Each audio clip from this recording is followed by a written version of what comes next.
buenas noches, bienvenidos aquí nuevamente al estrado del abogado del diablo. Soy Orlando Viera Blanco y esta noche vamos a tener un programa variado. Nuestro invitado es un amplio conocedor del tema político, del tema jurídico, del tema económico, politólogo, abogado, profesor y no de poco millaje. Profesor de las universidades de Stanford, de Harvard, graduado en estas escuelas, de tal manera que les ofrezco un debate a lo menos de altura.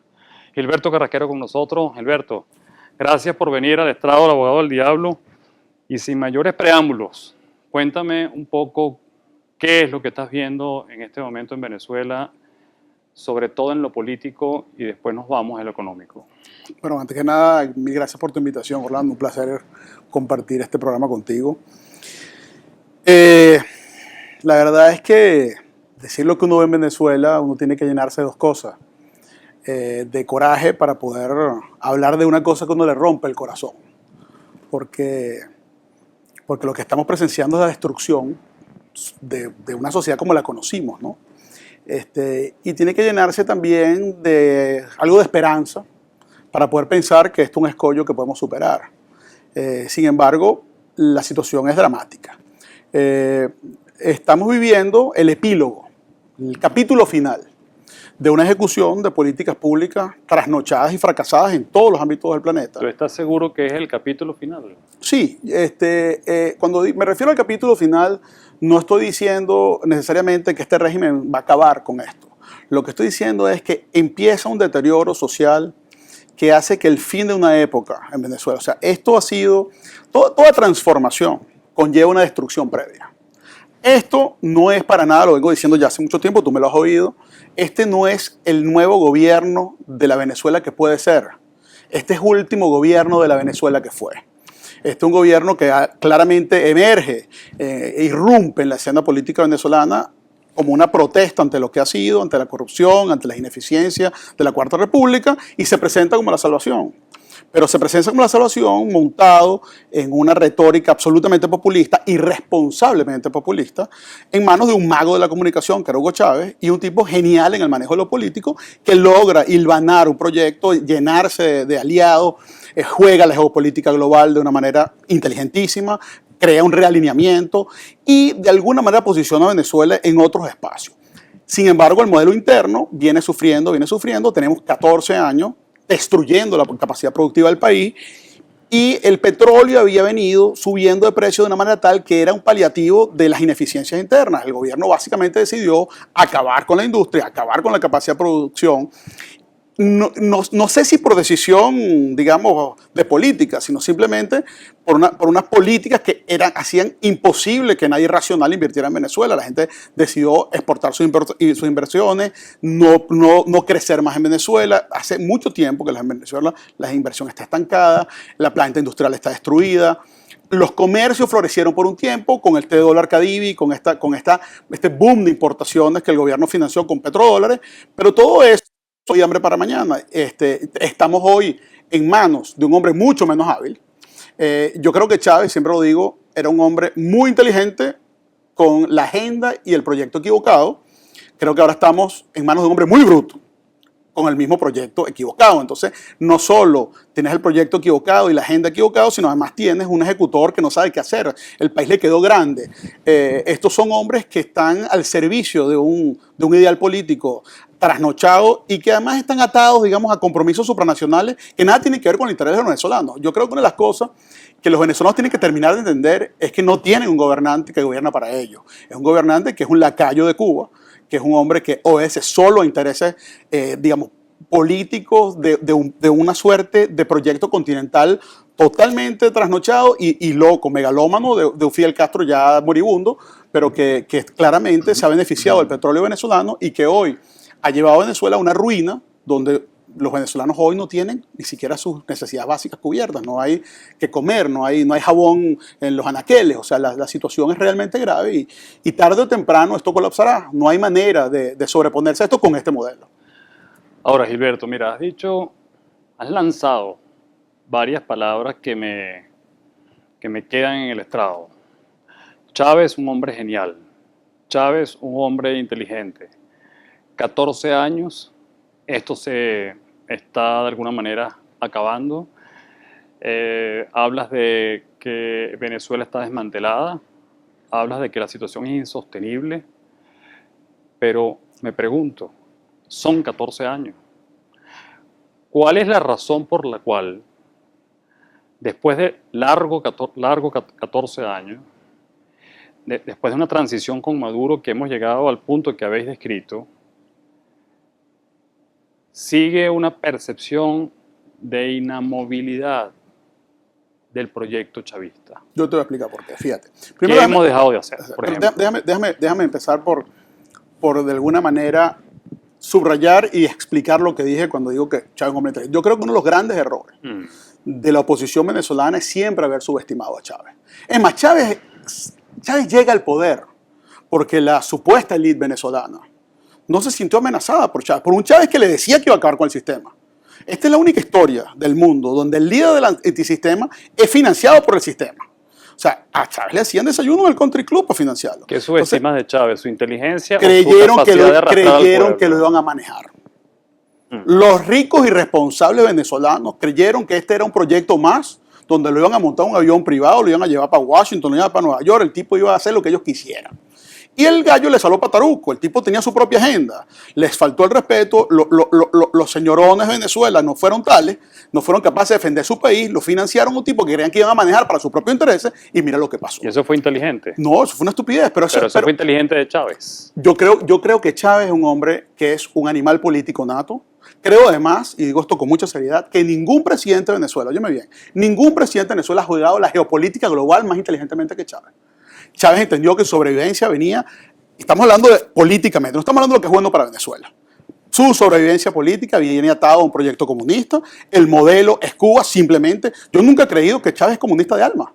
Chávez es comunista porque lo que es un megalómano del poder. Quería poder y lo quería para toda la vida. El único modelo que le ofrecía eso era el modelo castrista. O sea, en la medida en que yo haga esto y siga esto de este señor que me guía, que es una suerte de asesor, de padre putativo que tuvo Chávez, esto es viable. La gravedad del sistema, la gravedad de los proyectos era la permanencia en el poder por el poder mismo. En función de eso se es comunista, no es al revés. Entonces, en función de permanecer en el poder, este señor hizo una cantidad de cosas. Y cuando usé la palabra genial, dije, es un comunicador genial. Es un hombre que manejaba las masas y que manejaba la televisión y que manejaba los medios y que era un tipo absolutamente genial en el manejo de estas cosas. Eso, aunado a un proyecto totalmente equivocado, y además que tenemos que ser sinceros y saber que hubo una transformación de Chávez. Tampoco Chávez empezó donde estaba, donde terminó al final. Chávez empezó diciendo cosas, que acabo de ver en el Facebook, en las redes sociales, una cosa que acaban de pegar, donde Chávez dice que el comunismo acaba con la gente. Yo lo puse en mi propio Facebook, en mi pared, ¿no? Dije, mira, aquí está, yo nunca he estado de acuerdo con Chávez, pero en esto estoy de acuerdo.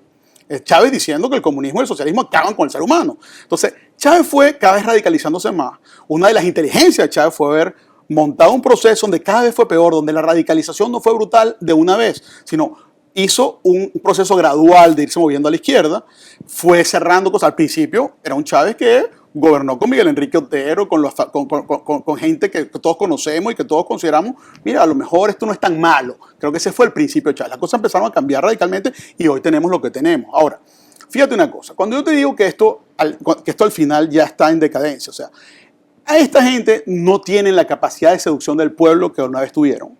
Esta gente no tiene la capacidad de comprar la paz social que una vez tuvieron, no tienen el dinero para hacerlo, porque justamente el esquema ha sido básicamente de financiar con petróleo la paz social. Tú básicamente le regalas al pueblo cosas para que no se alce, tienes contento una masa de votantes bastante. Pero no siguen teniendo margen de maniobra, Gilberto. Yo creo que se les petróleo, acaba, fíjate, yo creo que se les acaba cada vez más. Fíjate, tú tienes 14, 15 años destruyendo el aparato productivo nacional. Cada vez más, todo no les importa, controlan al ciudadano. Todo esto es importado, todo lo que le dan al ciudadano es importado y lo que está claro es que hoy por hoy tú tienes un país que no puede honrar sus obligaciones con las aerolíneas, que no le puede dar dinero a los importadores, la gente se está muriendo en los hospitales porque no hay medicinas, el acceso a cosas tan básicas como harina, pan, pollo, leche, no hay. O sea, tú me quieres decir que el gobierno de Maduro subestima el carácter aspiracional del pueblo venezolano que siguió alguna vez a Chávez Yo creo, y creen ellos que van a poder dominarlo de pronto a punta de ideología, a punta de controles, a punta de milicias. yo ¿Es creo lo que que me hay, quieres decir? fíjate, yo creo que hay dos cosas. Yo creo que detrás de todo este proyecto además hay una psicología probada y comprobada en Cuba, que es una psicología de la humillación y después darte algo, dar una dádiva, ¿no? Entonces, al pueblo venezolano que nunca hizo cola, que nunca, tú hoy por hoy los ves en la puerta de un supermercado cayéndose a golpes por un pote de harina pan o por un pote de aceite, y esta gente maneja ahora, te doy o no te doy, de una manera realmente vil. Ahora, yo creo que aquí hay varias cosas que convergen. Por un lado, tú tienes un pueblo que lamentablemente se ha ido acostumbrando poco a poco a lo malo. Como dice el dicho criollo, ¿no? Cuando tú saltas un sapo en agua hirviendo, salta y se salva, ¿no? Si tú soltas un sapo en agua tibia y le subes la llama, hace sopa de sapo. Y en Venezuela hemos hecho sopa con el pueblo. O sea, esta gente poco Pero a el poco, agua los no está venezolanos, tibia ahorita. pero poco a poco, fíjate, hemos ido perdiendo más y más y más y más. Y hemos descontado como normal cosas que no son normales. O sea, que en Venezuela no haya leche, que en Venezuela no haya pollo, que en Venezuela no haya harina pan. Eso sería explosivo en cualquier otra situación. Pero como esto es poco a poco, ahora no hay aviones, o sea, no tenemos aerolíneas. Aquí se ha ido perdiendo todo. Ahora, aquí hay que meter en esta ecuación, en este análisis, una variable que hasta ahora no hemos hablado, Orlando, y que yo creo que es crucial, que es la oposición. Porque esta es una oposición que, mira, que queremos decir que hay gente admirable en la oposición, que hay gente buena, que son los que han trabajado, pero al final del día le han hecho el juego al gobierno. O sea, cada vez que el gobierno dice, bueno, mira, sabes que nos vamos a robar la elección, no hay problema, pero vamos a hacer unas elecciones de parlamento dentro de 6 meses. Entonces, todo el mundo se desenfoca de que le acaban de robar las elecciones y se van al tema de las elecciones municipales o de las elecciones de gobernadores. Es una oposición recoge migaja que no tiene sentido de historia. Aquí el problema es central, aquí el problema es el gobierno que además tiene unas alianzas geopolíticas globales de alto calibre. Este problema no es de tener 3 gobernadores, este problema no es de agarrar 10 alcaldes, este problema no es un problema que tú puedes solucionar en el viejo paradigma. Esto no es un problema de que poco a poco vas a ir ganando terreno y eventualmente le vas a ganar a este enemigo. No, este es un enemigo que milita en un paradigma de poder real, es decir, para el gobierno de Chávez y sus secuaces o sus seguidores. Yo lo llamo secuaces, porque esto es algo realmente amponilo que ha pasado en Venezuela. Entonces, estos señores básicamente militan en un paradigma de poder real. ¿Qué quiero decir con esto? Para ellos el poder es pistolas, armas, milicias y dinero. Y ahí se maneja. Y ahí están sus alianzas. La oposición, una oposición tradicional del viejo paradigma, una oposición, la podrías llamar decente, una oposición que cree en otros medios, milita en un paradigma de poder formal. Creemos en la ley, creemos que las cosas se ganan democráticamente, creemos que el trabajo es convencer a la gente, pero hoy por hoy, mira, esta es la situación, no hay medio de comunicación libre, tienes conculcados los medios, ahora los periódicos también fueron comprados por gente cercana al gobierno. Hay una situación donde la capacidad de hablar con el país básicamente es un monopolio del gobierno. Debo interrumpirte un segundo. Vamos a hablar en el próximo segmento, vamos a ir a fondo del tema de la oposición y vamos a tratar de definir qué ha dejado de hacer la oposición en estos largos 14 años. Amigos, es Gilberto Carrasquero, aquí en el estrado del Abogado del Diablo. En pocos segundos volvemos con ustedes, no se aparten de nuestro lado.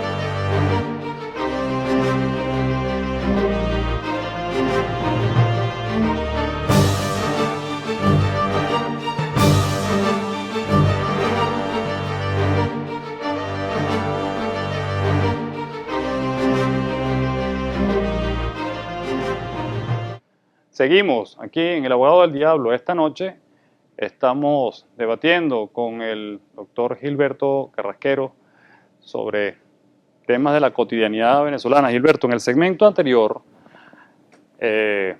hablábamos de la oposición. Me decías que en estos 14 años la oposición también tiene sus cuentas que rendir.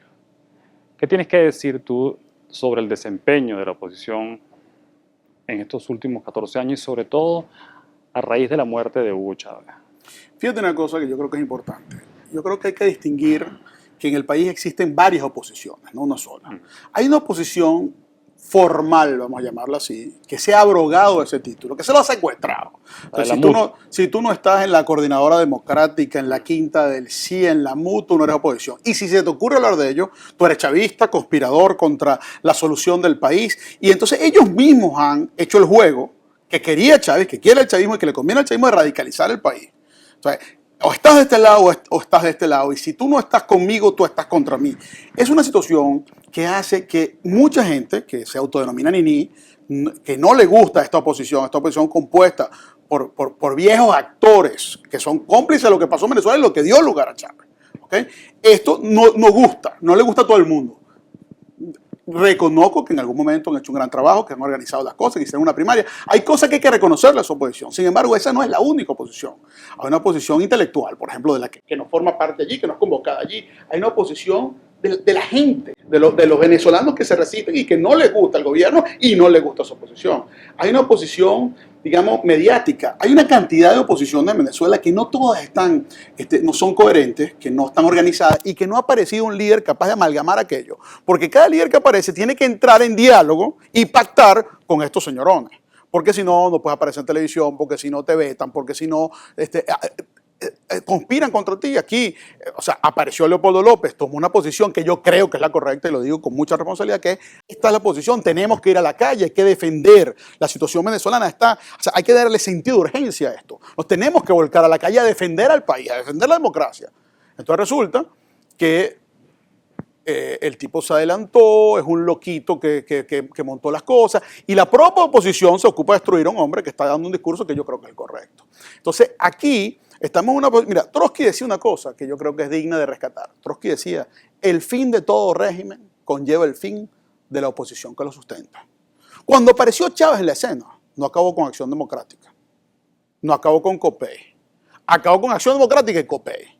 Y yo digo con mucha responsabilidad y con mucha seriedad que la solución de este problema va a acabar con todos los liderazgos del viejo paradigma. ¿Estás diciendo que el chavismo promueve a esa oposición de la MUD? No lo promueve, pero esta oposición de la MUD le sirve la cama, ¿vale? Aquí se lanzaron los muchachos con un sentido de historia y con un sentido de romanticismo maravilloso a la calle, y tomaron las calles, y prendieron fuego, hicieron barricadas, puede estar de acuerdo, no está de acuerdo con los métodos, pero esos muchachos que de todo corazón estaban defendiendo su futuro.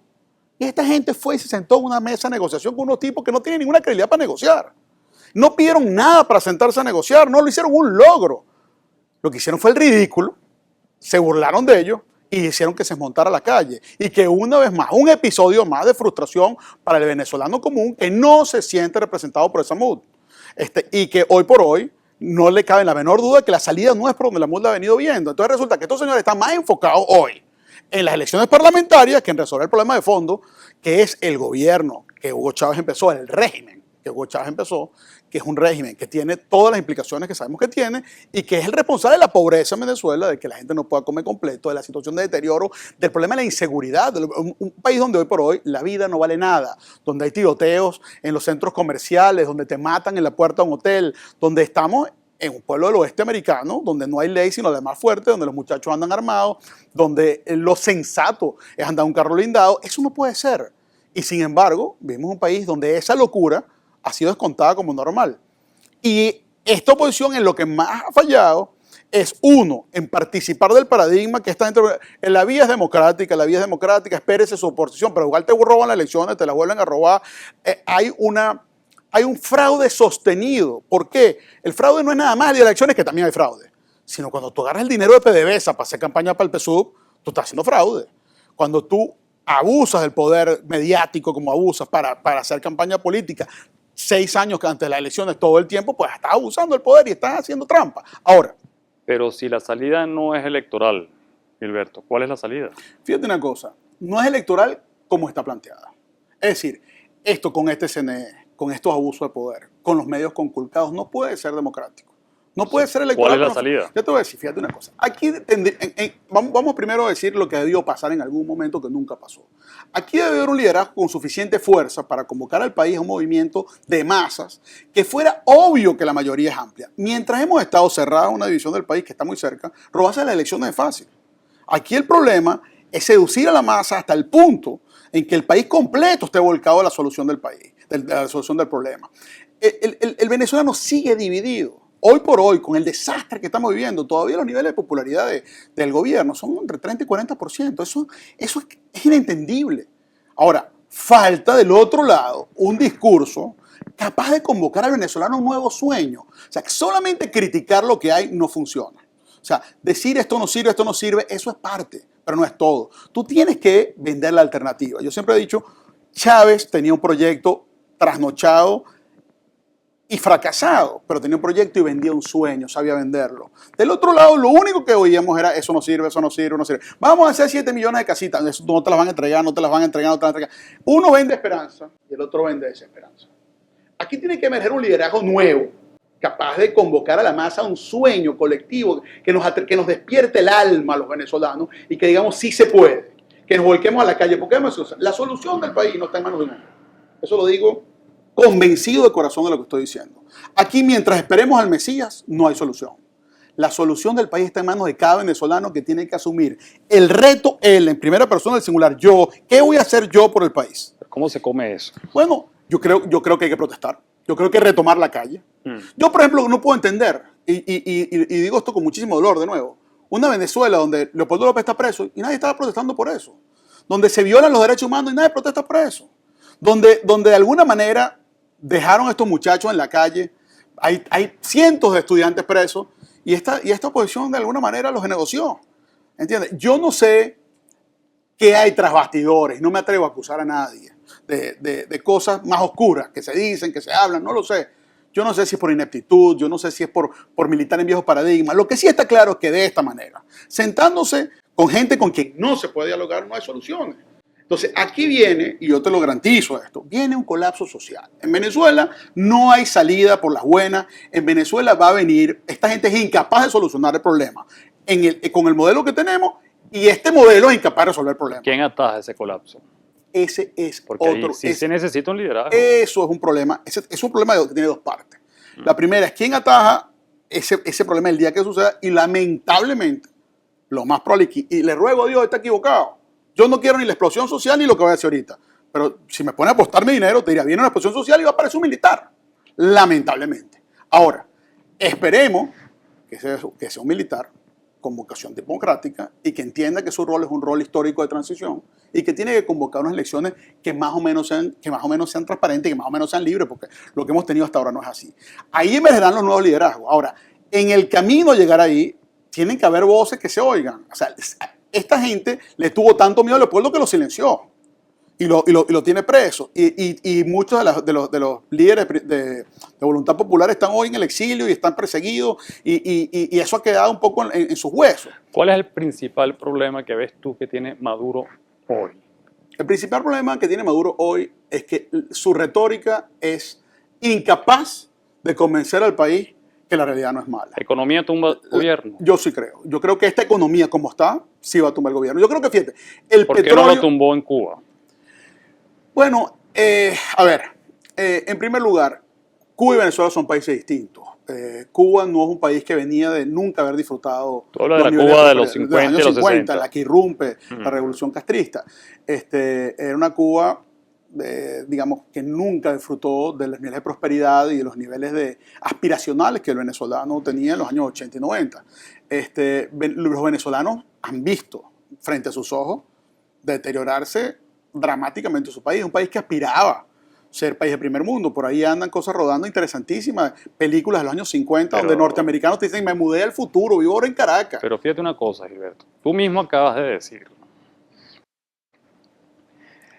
que amén de todas estas circunstancias, no hay discurso a las masas, no hay migración de esas masas hacia la oposición. Por una parte nos dices que somos aspiracionales, lo cual yo estoy de acuerdo, pero sigues viendo a la gente haciendo cola por horas y no migran y no se agitan. ¿Cómo conciliamos estas circunstancias? Bueno, los procesos históricos no toman un día. O sea, la gente se va a cansar. O sea, hacer cola es una cosa que dice, bueno, mucha gente está convencida que esto es coyuntural. Y el discursito este que o sea, no se va a acostumbrar, como habéis dicho al principio. Yo no creo, bueno, yo espero que no sea así, pues, ojalá no sea así. Yo creo que el oficio de predecir el futuro es de magos y de charlatanes. Yo lamentablemente, lo que veo venir es muy malo.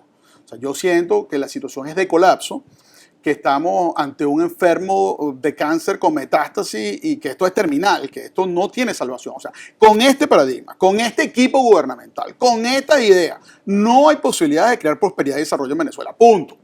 Y lo que viene, pero es más, que ahora van a decir, yo también soy un conspirador, debo estar en la nómina de algunos tipos que están cortos con los bonos, porque yo voy a decir con mucha seriedad, aquí viene un default de la deuda, porque no tienen real con qué pagarla, más nada, no porque no les conviene, porque sí les conviene, van a hacer un default de la deuda porque no hay dinero, están ya en default, la pregunta es ¿cuál deuda? Pero están en default con las aerolíneas. Yo creo que sí tienen margen de maniobra, ¿sabes? Yo creo que tienen los fondos chinos, creo que tienen capacidad de colateralizarse. Oye, el fondo chino, fíjate, el fondo chino. Esos son unos mitos que a veces nos metemos que... El fondo chino le resta margen, más bien, porque el fondo chino hace que eso se paga de entrada con petróleo. Entonces tú tienes menos petróleo que vende y menos caja que le entra al fisco.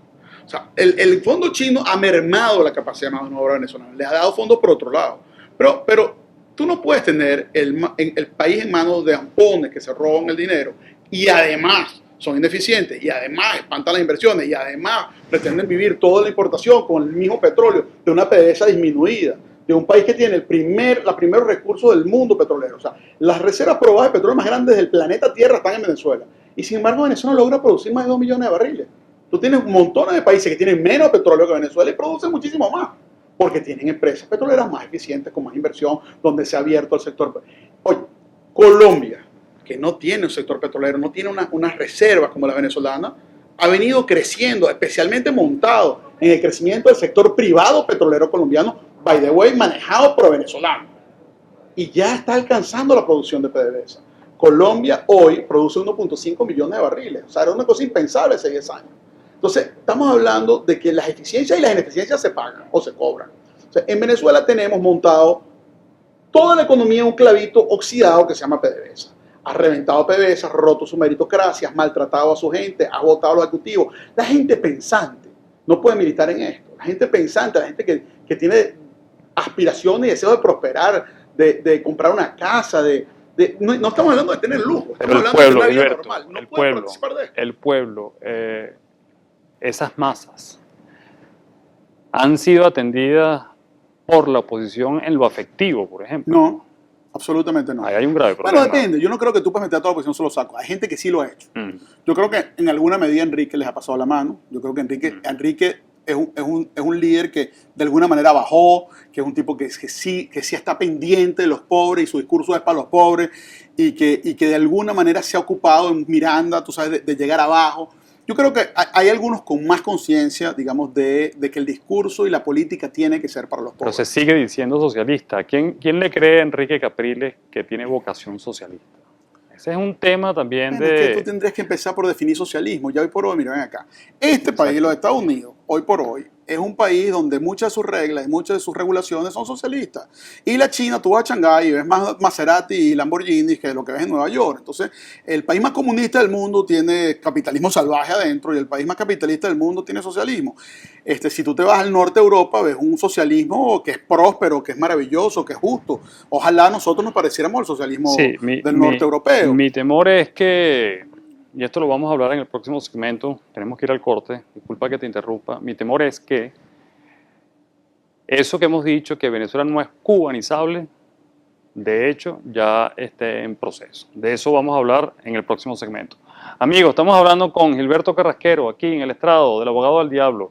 En pocos segundos volvemos con ustedes, no se aparten de nuestro lado.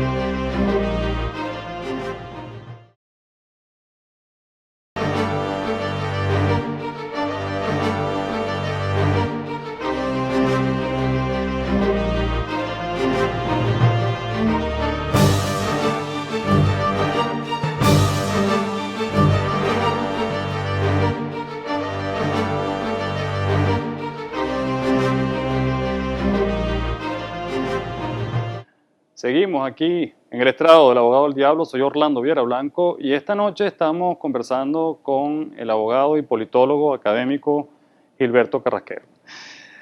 Gilberto, esto es un segmento que te lo voy a poner fácil. Son pequeñas preguntas, expresiones, circunstancias, nombres que te voy a pedir en el estrado que respondas corto. Lo primero que te venga a la mente cuando te diga cada una de estas palabras o circunstancias. Un sueño.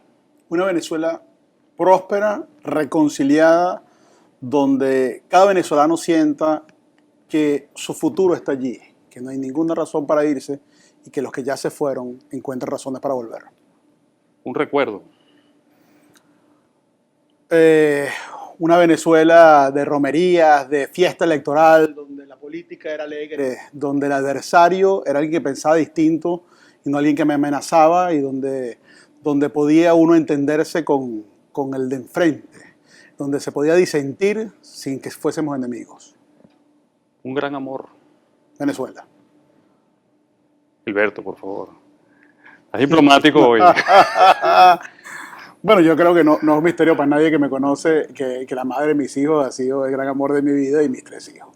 Bueno, muy bien. No esperaba menos de ti. La Acción verdad, Democrática.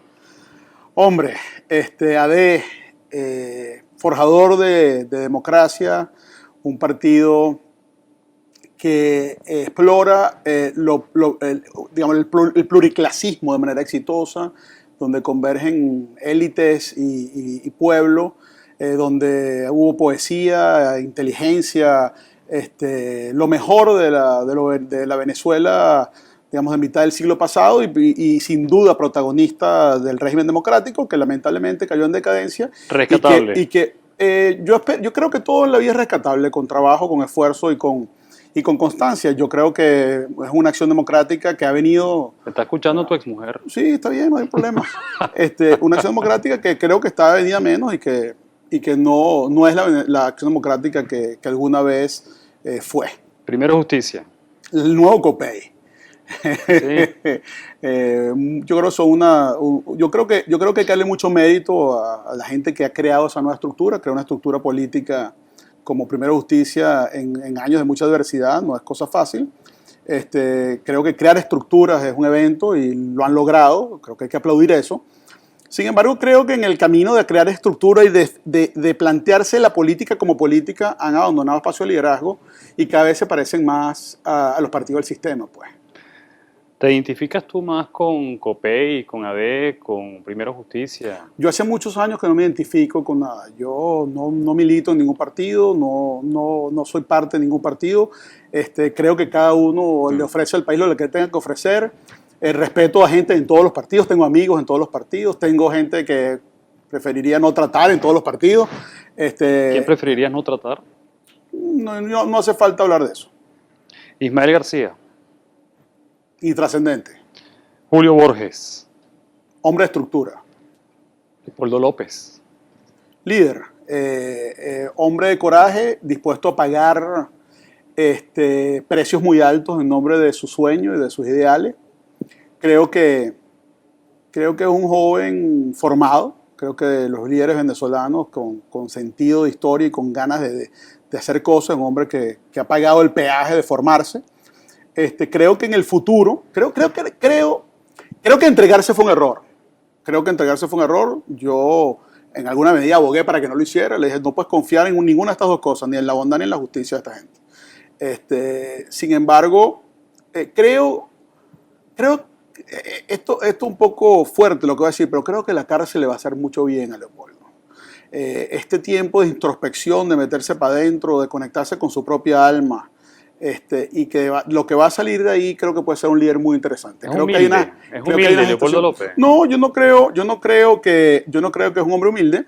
Pero le traerá humildad a esta reflexión. Fíjate, hay aquí una suerte de contradicción interesante. El tamaño del reto histórico que tenemos por delante no requiere de hombres humildes. Requieren de hombres de un narcisismo sano, de un narcisismo que no es yoico, sino que dice, yo nací para algo grande. y estoy dispuesto a sacrificarme en nombre de aquello. La humildad, amigo mío, es la base de la empatía con las masas. La humildad es empática en la medida en que sea real. Yo no creo que los grandes líderes del mundo han sido hombres humildes. Yo creo que Churchill no era un hombre humilde, era un hombre del tamaño de las circunstancias. Mandela. Mandela tuvo 27 años de cárcel, ¿no? Supone humilde a cualquiera. Esperemos que en el caso de Leopoldo no sean 27 años de cárcel, sí. Pero sí creo que a Leopoldo, creo y aspiro y espero para él, no dejo de confesar mi afecto personal por él. También me une afecto personal a María Corina, a Enrique, o sea, yo no tengo problemas personales con ninguno de ellos. Disiento con algunas de sus posiciones políticas, así como apoyo y he apoyado, los he apoyado en algún momento. Enrique Capriles. Constante, ordenado, absolutamente comprometido con el logro, con el largo plazo, no se adelanta. Creo que Enrique es un hombre que siempre estará en el juego, en la medida en que las soluciones sean dentro del paradigma, digamos, que yo considero que no va a funcionar. Pero si la solución es electoral y vamos al camino y la solución es poco a poco, etc., Enrique siempre tendrá un gran chance, porque es un hombre dispuesto a trabajar, es un hombre serio, es un hombre dedicado. Pero en los caos emergen liderazgos que son impensados. Y lo que viene es un caos.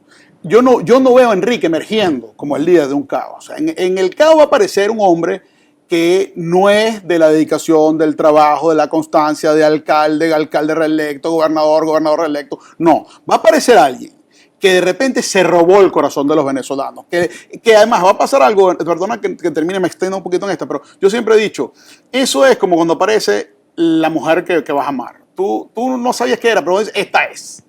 El país un día va a ver un libro, va a decir, este es, teníamos años que no veíamos al tipo, este es. Y eso no pasa con ninguno de los que están. No ha pasado todavía que el país diga, este es. María Corina Machado. Mire, lo que se me ocurre, no lo puedo decir en televisión, pero tiene que ver con pares. Tiene que ver con pares. María Corina es una mujer de muchísimo coraje, merece mi admiración y mi respeto. Yo creo que ha sacrificado muchísimo en nombre de sus ideales. ¿La amará Venezuela? Ella es, podrá decir de pronto el país. Yo creo que no faltará quien la ame. Y nos faltará quien la adverse, pero creo que una mujer digna de muchísimo respeto y de muchísima admiración. Creo que una mujer que además ha jugado un rol preponderante en poner en los espacios internacionales el problema de Venezuela, no en balde, se ha convertido en un problema grave para el régimen y la han expulsado. Dime un actor político que cuando te diga le faltó gónodas, ¿quién sería? Yo lo voy a decir de verdad, aunque no creo que me conviene y le tengo cariño. Yo creo que a Enrique le faltaron. Yo creo que el 14 de abril Enrique debería haber tirado a la calle con los millones de personas que estaban convencidos que se ganaba la elección. Dime un acierto de Enrique. Jugar el juego con la cabeza.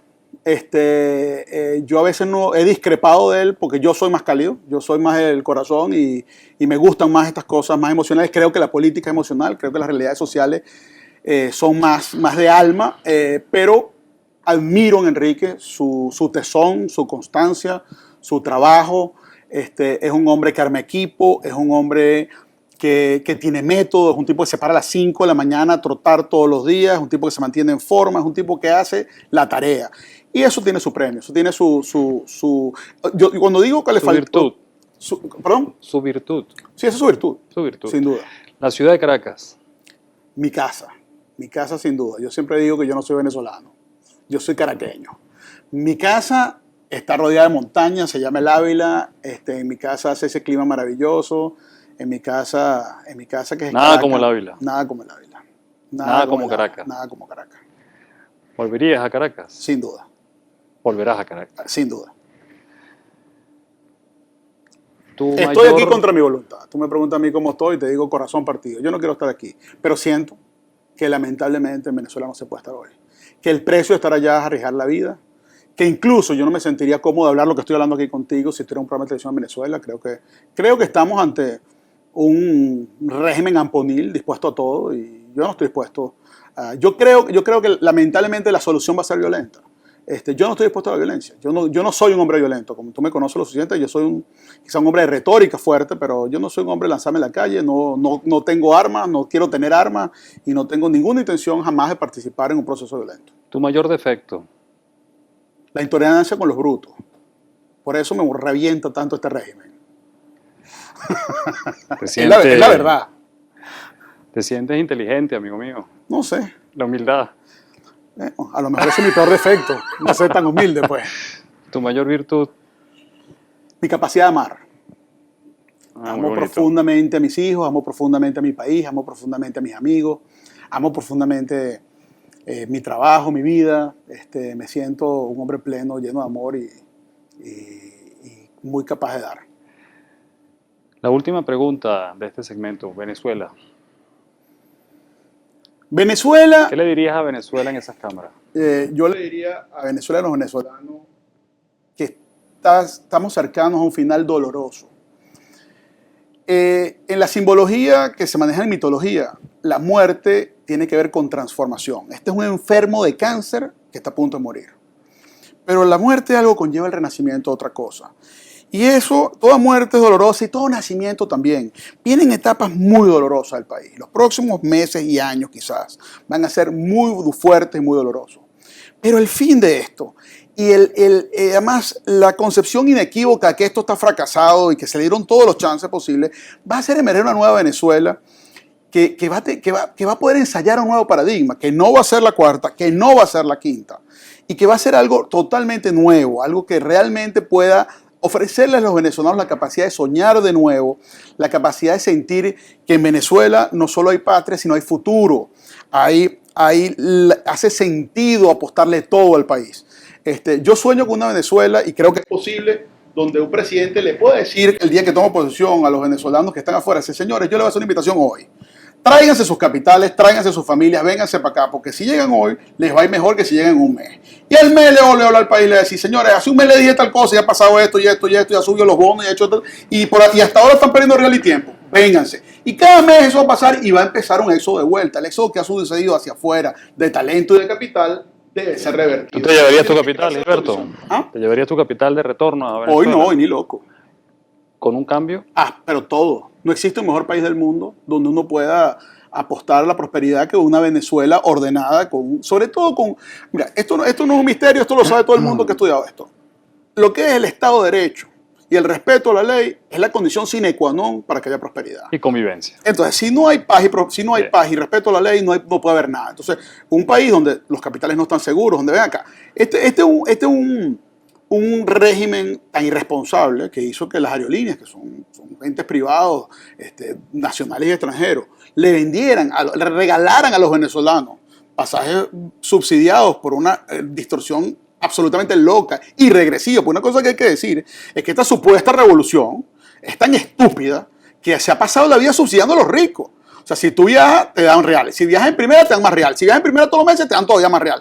Si tú pasas por La Guaira en la época que había tú sabes, el dólar preferencial para los duty free, ¿no? Podías comprar relojes Bulgari, Buchanan 18 años, Don Periñón, a 30 centavos de dólar por el dólar. Entonces, esto es un subsidio absolutamente regresivo. Entonces, esta revolución está fracasada, sin duda. En Venezuela, si las cosas se cambian radicalmente, vamos a tener un país que reconstruir. Y eso es una oportunidad histórica maravillosa y de gran posibilidad de éxito y prosperidad. Que no es difícil y de eso vamos a conversar. Tú sabes que tú y yo nos sentimos en eso. Yo creo que es más difícil de lo que tú crees, pero creo que es posible. Vamos a hablarlo en el próximo segmento. Yo creo que las decisiones que se tienen que tomar en Venezuela para reconstruir el país son relativamente fáciles. Lo que es que estamos ciertamente cercados por un modelo y por un momentum donde, por cierto, han emergido nuevas élites que están allí saqueando las riquezas del país, como diría, por cierto, Galeano, en las venas de Latinoamérica. Amigos, Gilberto Carraquero, aquí en el estrado del Abogado del Diablo. Ya venimos para el último segmento de nuestro programa. Por favor, no se aparten de nuestro lado.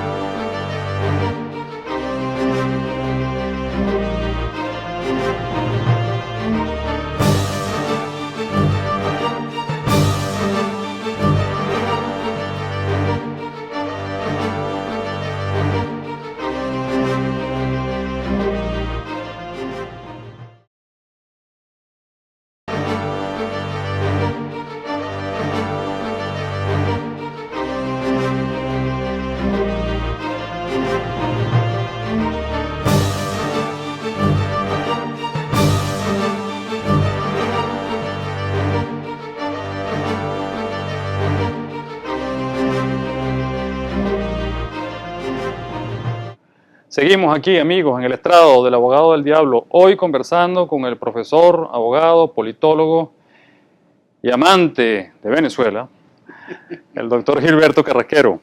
Gilberto, quedamos en deuda con nuestra audiencia ya para culminar en este segmento sobre el tema económico. Ciertamente tú y yo hemos tenido debates sobre lo que en lo personal pienso sobre la recuperación de Venezuela. Yo creo que la recuperación sería virulenta, maravillosa, sin caer en idealismo por las potencialidades nuestras, por las reservas nuestras, por los capitales nuestros en el exterior, y no estoy hablando de los grandes capitales, de las grandes fortunas. Estoy hablando de 1.200.000 personas, 1.200.000 venezolanos, que ya están más o menos censados, que por lo menos la mitad regresaría al país con sus churupos, con sus macundales, y eso es mucho dinero. Eso significaría al rompe una suerte, digamos, de gran éxodo, de retorno al país, garantizando seguridad, garantizando un nuevo modelo. Dame tu visión del tema económico. Bueno, yo no te tengo que reafianzar a ti en lo personal, porque tú sabes lo que te respeto y te admiro, pero lo hago delante de la audiencia, porque Sí. voy a disentir de ti dramáticamente. Para empezar, yo creo que es muy optimista pensar que al final, cualquiera que el final sea de este lapso, gente que ya ha construido su vida en otras latitudes va a regresar de la noche a la mañana. Que el 1.200.000 vaya a regresar a la mitad, creo que es sumamente optimista. Pero no quiero quedarme en ese tema solamente, porque ese es un tema, digamos, micro, ¿no? Yo creo que lo primero que hay que decir es que la destrucción que ha sufrido Venezuela no es trivial. Que la descapitalización, no solo en el sector industrial, desde el punto de vista de maquinaria, etcétera, sino la destrucción del capital humano. Ese éxodo conlleva el éxodo de gerencia, el éxodo de gente talentosa, el envilecimiento del tejido social, la situación donde hemos armado un país que se mata en los barrios. O sea, la situación de inseguridad no se resuelve de la noche a la mañana. El tema de las expectativas que tiene el país, de lo que el gobierno debe y no debe darle, ha generado una nueva cultura de clientelismo donde la gran masa cree que debe ser subsidiada y punto. Entonces, estos son problemas donde los problemas que se pueden generar en un año se pueden resolver en un año. Aquí tú tienes 15 años de construcción de un problema que está hoy por hoy metido muy abajo. O sea, la situación es realmente crítica. Yo creo que volver a aprender a producir, volver a generar la confianza. O sea, primero, el fin de una cosa como esta no es... Sucedió en Colombia, sucedió en Perú, sucedió en Chile. Lo de Colombia es un proceso. ¿Okay? Sucedió en Panamá. Lo de Colombia es un proceso que no tomó un año. No fue virulento. Fue un hombre férreo, sostenido, con políticas claras y con el apoyo inequívoco de los Estados Unidos, con un plan Colombia que le da $1 billón. Bueno, pero tenía el plan Colombia, ¿no? Lo que te quiero decir es, fíjate una cosa. Y con la guerrilla allí, por eso te digo. Yo no soy un desesperanzado. Yo tengo mucha esperanza. Pero yo soy un hombre que tiendo a pensar que las cosas pueden salir mal para yo planear las cosas que pueden salir mal. Y prefiero equivocarme pensando que las cosas son más difíciles y no pensando que son más fáciles. Yo creo que en Venezuela, en alguna ocasión Moisés Naim estuvo en Venezuela hace un año, algo así, estuvo en el IESA, y dijo esto. Dijo, en Venezuela le preguntó, ¿y a qué solución? Y él dijo esto. Dijo, bueno, en Venezuela hay que hacer muchas cosas muy bien, mucho tiempo. Muchas cosas muy bien, mucho tiempo. Entonces, esto no es un tema. O sea, tú tienes un problema, por ejemplo, de la máxima necesidad que tiene el venezolano, o la Venezuela que yo sueño, requiere una revolución educacional sostenida por 20 años. Tú no vas a resolver el problema de la pobreza simplemente con políticas públicas.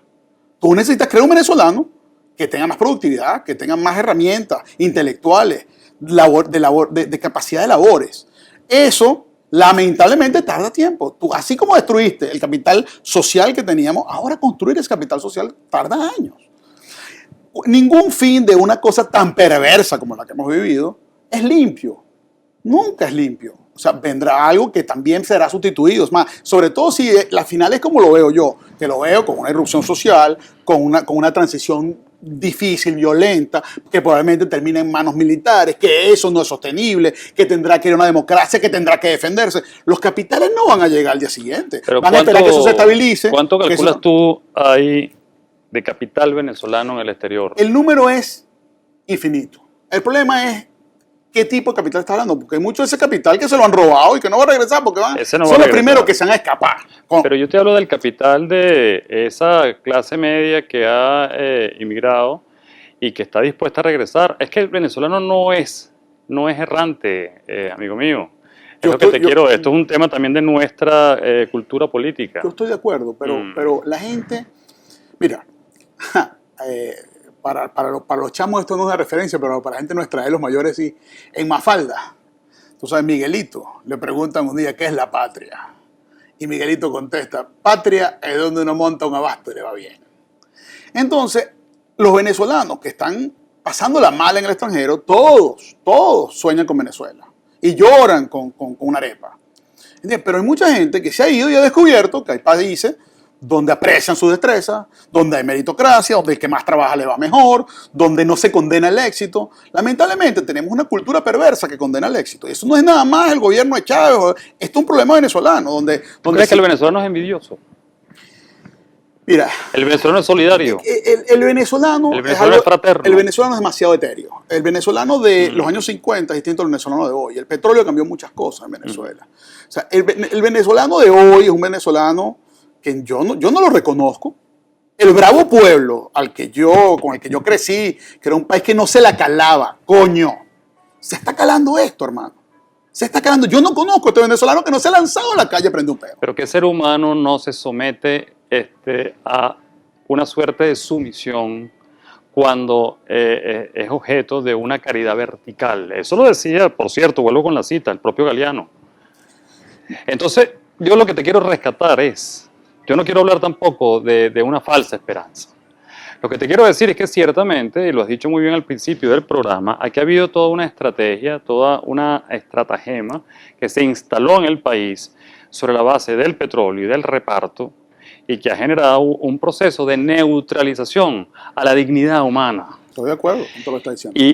Y ese proceso a ver, yo voy a decir una mala palabra, es difícil de contener. Te vuelvo un poco entonces a lo que inició este segmento. Yo creo que existe la suficiente reserva económica, y no quiero hacer de esto un análisis materialista, que unida a una ansiedad absoluta de retorno y de fatiga, y la fatiga también comporta estar en el exterior, porque así como hay mérito, también hay ostracismo, ¿ves?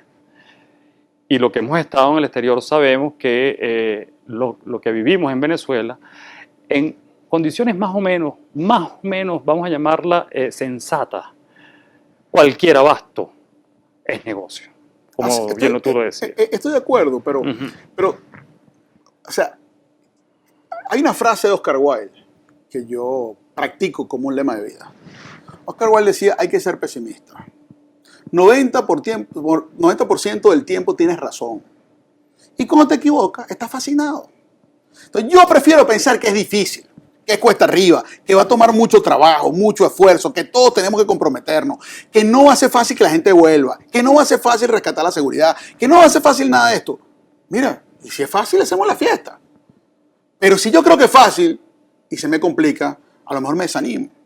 Si yo de entrada sé que esto es cuesta arriba y difícil, hermano, yo tengo que tener la estamina para ir a largo plazo. Esto no es un problema que se resuelve de la noche a la mañana. Esto es un problema que requiere un compromiso de vida, de una generación completa, que diga, le voy a dedicar mi vida a la reconstrucción de un país maravilloso.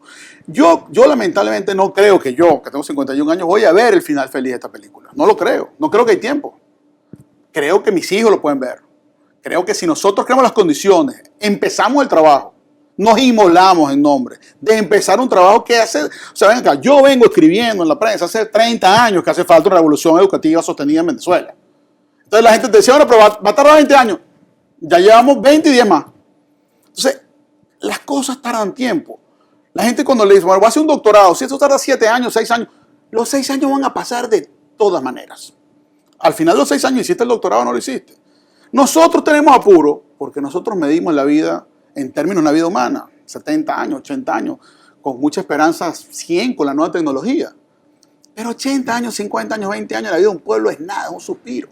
Sí, pero en el siglo XXI creo que los procesos se catalizan. Por eso, pero entonces acá, si tú quieres construir un país moderno, próspero, en paz, realmente a la vanguardia de un planeta que hoy por hoy está muy descompuesto. Venezuela tiene la oportunidad incluso de convertirse en un nuevo paradigma de una manera distinta de hacer las cosas.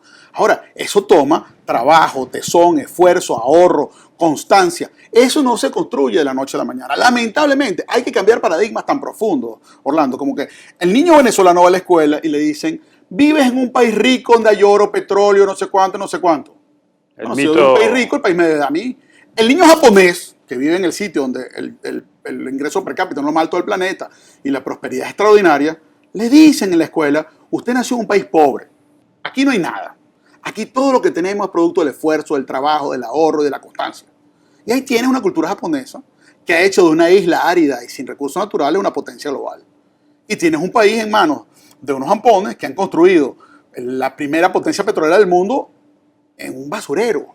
Es una cosa donde ya hay problemas incluso de aseo público, donde las calles huelen mal, donde la basura no se recoge. Entonces, el tema central de todo proceso es la gente, es la cultura. En Venezuela, lamentablemente, el venezolano y la Venezuela que hay hoy es una Venezuela empobrecida no solo en lo económico, empobrecida en lo intelectual, empobrecida en su alma, adolorida, golpeada, ultrajada. Recuperar eso no es cosa fácil.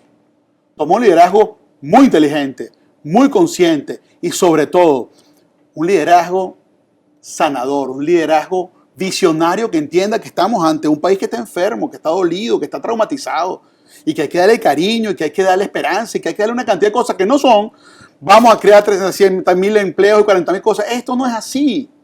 No se seduce el alma de un pueblo con ideas. Se seduce el alma de un pueblo con emociones. Cuando tú te querías levantar a tu mujer, tú no le mandaste el currículum ni el balance. Tú le escribías poesía, le cantabas canciones, le ponías en un bolero, le invitabas a bailar. Porque el alma humana se seduce con cosas que no son racionales.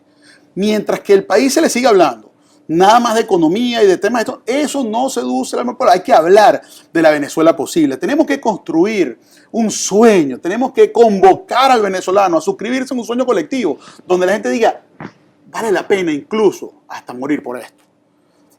Mientras tú tengas una posición pragmática, donde el tema es si esto es negocio, no es negocio, me voy porque si es negocio, eso no funciona. Eso te iba a comentar, que no solamente se seduce a la mujer con poesía, sino también se seduce con la profunda demostración de tus valores. Creo que hay en Venezuela líderes en este momento suficientes para demostrar esa valoración. Creo que la profunda reflexión que se va a producir de todo esto que hemos vivido en 16 años es un gran censo e inventario de cosas de lo que no hay que hacer. Oye, ¿y algunas de las que hay que hacer? Obviamente. Nada es luz ni nada es sombra. Obviamente. Todo tiene luz y sombra. Yo creo que hay que pero dale una palomita al diablo que te va a salir esta noche. Pero te quería comentar, pero yo sí creo que Venezuela se distingue en el hemisferio porque ese petróleo que tanto a veces hemos tratado de echarle la culpa, está produciendo en el país un profundo desgaste y una profunda reflexión, que es que debemos sacar de pronto lo mejor de nosotros mismos, que no es el petróleo del subsuelo, sino que es el talento venezolano. ¿Es idealista? Bueno, también se levantan a las mujeres a veces con idealismo. Está bien. Gilberto, se nos acabó el tiempo. Bueno, se nos pasó volando. Me encantó tenerte aquí en el estrado. Fue un buen debate. Muchas gracias por la oportunidad de hablarle a los seguidores de tu programa. Siempre interesante, también lo llevo y lo veo. Y yo creo que el mensaje final es de esperanza. Yo creo que quisiera cerrar simplemente diciendo, sí, las cosas son difíciles. Yo no creo que hay que esperar que nos movemos a espacios cómodos, pero detrás de esas nubes, detrás de esa tormenta, detrás de esa tempestad está el sol. La luz. Entonces no hay que temer, hay que tener constancia y coraje, hay que prepararse para lo que viene. Y sobre todo yo diría que no hay que seguir esperando que venga alguien a resolver el problema. La pregunta que cada venezolano se debe hacer es, ¿qué estoy haciendo yo en nombre de que esto se acabe y del nacimiento de algo mejor? Hay que seguir amando a Venezuela. Sin duda. Gilberto, muchas gracias. Mil gracias. Por venir al estrado del Abogado del Diablo. Amigo, fue Gilberto Carrasquero aquí en el estrado del Abogado del Diablo. Soy Orlando Viera Blanco y los espero para una próxima oportunidad. Saludos, venezolanos.